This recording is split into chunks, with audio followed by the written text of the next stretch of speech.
इस लेक्चर में हम टाइप्स ऑफ पॉलीमर्स को डिस्कस करेंगे। तो पहले तो हम ये देखते हैं कि पॉलीमर्स को किन बेसिस पर क्लासिफाई किया जाता है। तो पॉलीमर्स को 3 बेसिस पर क्लासिफाई किया जाता है। सबसे पहले तो on the basis of nature of monomers. इसमें हम देखते हैं कि जो मोनोमर्स हैं यानी कि जो छोटे-छोटे मॉलिक्यूल्स कंबाइन हो रहे हैं, उनकी नेचर क्या है, वो किस तरह हमारे पास किस तरह से वो मिल रहे हैं। उसके बाद है on the basis of heating effect. अब इसमें हम क्या देखते हैं, जो हमारा पॉलीमर है यानी कि जो हमारा मैक्रोमोलिक्यूल है, उसको जब हम हीट करते हैं तो उसमें क्या चेंजेस आते हैं, उस बेस पर भी हम पॉलीमर्स को क्लासिफाई करते हैं। उसके बाद है on the basis of synthesis. अब इसमें हम देखते हैं वो स्पेसिफिक प्रोसेस जिससे हमारे पास पॉलीमर बन रहा होता है, ठीक है, वो किस तरह से सिंथेसाइज किया जा रहा है, उसकी बेस पर भी हम उसको क्लासिफाई कर देते हैं। तो हम इन सबको वन बाय वन करके डिस्कस करते हैं। सबसे पहले तो हम डिस्कस करेंगे on the basis of nature of monomers. तो इसमें पहली टाइप आती है पॉलीमर्स की होमोपॉलीमर, दूसरी है कोपॉलीमर और तीसरी है टर्पॉलीमर। तो हम इनको भी डिस्कस करते हैं तीनों को। तो पहले बारी आती है होमोपॉलीमर की। होमोपॉलीमर इस तरह का पॉलीमर है जो कि सिर्फ एक ही मोनोमर से मिलकर बनता है।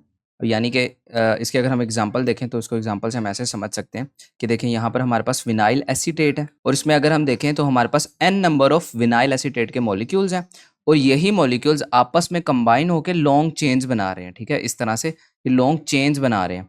और जब ये सिंगल मॉलिक्यूल ही लॉन्ग चेन बनाएगा यानी कि सिंगल मोनोमर ही लॉन्ग चेन बनाएगा खुद से ही लिंक होके, तो इस तरह के पॉलीमर को हम क्या कहेंगे, होमोपॉलीमर। और अगर हम इस कंपाउंड का नाम देखें तो यह पॉलीविनाइल एसीटेट, इसको हम पीवीए से भी डिनोट करते हैं, ठीक है। और यहाँ पर देखें n नंबर ऑफ मॉलिक्यूल्स हैं हमारे रिएक्टेंट्स में, तो ये आपस में कंबाइन होंगे, तो इसको हम इस तरह भी लिख सकते हैं, क्लोज करके हम ब्रैकेट्स लगाएंगे और एक ही विनाइल एसीटेट का मॉलिक्यूल हम यहाँ पर बनाएंगे और इसके साथ n लिख देंगे, ठीक है, जितने भी n नंबर ऑफ मॉलिक्यूल्स होंगे। तो इस तरह से भी हम इसको रिप्रेजेंट कर सकते हैं होमोपॉलीमर को, जो कि है पॉलीविनाइल एसीटेट। इसके बाद नेक्स्ट टाइप देखते हैं हम on the basis of monomers में ही कोपॉलीमर।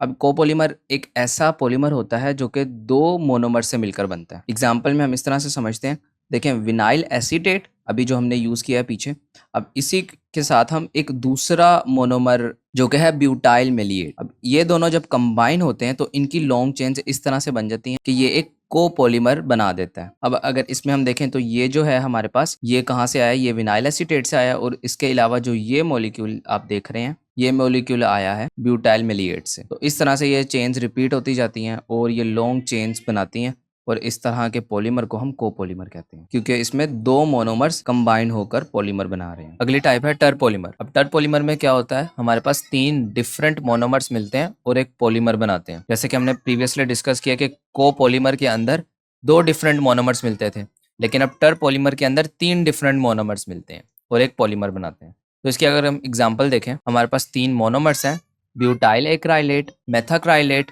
और ट्राइलिक एसिड। ये तीनों डिफरेंट मोनोमर्स हैं और ये जब तीनों कंबाइन होते हैं तो ये एक टफ पॉलीमर बनाते हैं, ठीक है। ये थोड़ा सा कॉम्प्लेक्स पॉलीमर होता है, तो इसी वजह से हमने इसका स्ट्रक्चर यहाँ पर शो नहीं किया, आपकी बुक में भी नहीं दिया हुआ। तो इस तरह का अगर पॉलीमर बनता है जो कि 3 डिफरेंट मोनोमर्स से मिलकर बने, उसको हम कहते हैं टर्पॉलीमर। इसके अलावा आगे हम देखते हैं कि पॉलीमर्स को क्लासिफाई किया गया है on the basis of heating effect. पहले हम डिस्कस कर रहे थे on the basis of nature of monomers, अब हम डिस्कस करेंगे कि पॉलीमर्स को किस तरह क्लासिफाई किया गया हीटिंग इफेक्ट की बेस पर। यानी कि हीट अगर हम किसी पॉलीमर को करते हैं तो वो हीट उस पॉलीमर के अंदर क्या चेंजेस ला रहा है। तो इसमें हमारे पास 2 टाइप्स हैं, एक है थर्मोप्लास्टिक पॉलीमर और दूसरा है थर्मोसेटिंग पॉलीमर। तो थर्मोप्लास्टिक पॉलीमर्स कौन से पॉलीमर्स होते हैं, ये इस तरह के पॉलीमर्स हैं कि अगर हम इनको हीट करते हैं तो ये सॉफ्ट हो जाते हैं और इनको हम किसी भी शेप में डिफॉर्म कर सकते हैं, किसी भी शेप में कन्वर्ट कर सकते हैं और फिर उसके बाद जब हम इन्हें ठंडा करते हैं तो ये वापस से अपनी सॉलिड फॉर्म में आ जाते हैं। जैसा कि अगर हम प्लास्टिक के एग्जांपल लें तो प्लास्टिक को जब हीट किया जाता है तो वो पिघल जाता है, यानी कि वो सॉफ्ट हो जाता है और उसको हम किसी भी शेप में लेके आ सकते हैं, डिफॉर्म कर सकते हैं और ठंडा करने पर प्लास्टिक वापस से अपनी ओरिजिनल स्टेट में आ जाता है, ठीक है। तो प्रॉपर्टीज़ में चेंज तो आती हैं, जब हम उसको हीट करते हैं तो वो हार्ड फॉर्म से सॉफ्ट फॉर्म में कन्वर्ट हो जाता है, प्रॉपर्टीज़ में चेंज आया, लेकिन उसके बाद वो दोबारा से हार्ड फॉर्म में कन्वर्ट हो जाता है, ठीक है। तो इस तरह के पॉलीमर्स को हम थर्मोप्लास्टिक पॉलीमर्स कहते हैं। जबकि दूसरी तरफ थर्मोसेटिंग पॉलीमर है, ये ऐसे पॉलीमर्स होते हैं कि अगर ये एक मरतबा हार्ड हो जाएं तो उसके बाद ये सॉफ्ट नहीं होते हैं, ठीक है। अगर हम इन्हें हार्ड कर देंगे तो चाहे हम हीट प्रोवाइड करें या ना प्रोवाइड करें, ये दोबारा से सॉफ्ट नहीं होते और अपनी पिछली स्टेट में वापस से नहीं आते हैं, ठीक है। तो इस तरह के पॉलीमर्स को हम थर्मोसेटिंग पॉलीमर्स कहते हैं। थर्मोप्लास्टिक पॉलीमर्स को रीमोल्ड, रीकास्ट या रीशेप हम कर सकते हैं, क्योंकि जब हम इसे हीट प्रोवाइड करते हैं तो ये सॉफ्ट हो जाता है। जबकि थर्मोसेटिंग पॉलीमर्स को हम रीमोल्ड या रीशेप नहीं कर सकते, क्योंकि ये सॉफ्ट नहीं होता चाहे हम हीट प्रोवाइड करें या ना करें, तो इस वजह से इसको हम रीशेप रिकास्ट नहीं कर सकते। थर्मोप्लास्टिक पॉलीमर्स के अंदर वीक इंटरमोलिकुलर फोर्सेज होती हैं, जबकि थर्मोसेटिंग्स के अंदर स्ट्रॉन्ग इंट्रामोलिकुलर फोर्सेज पाई जाती हैं। और थर्मोप्लास्टिक पॉलीमर ब्रिटल नहीं होता है, यानी कि जब हम इसको किसी भारी चीज़ से इसको हिट करते हैं तो ये टूटता नहीं है, ठीक है, क्योंकि ये सॉफ्ट हो सकता है।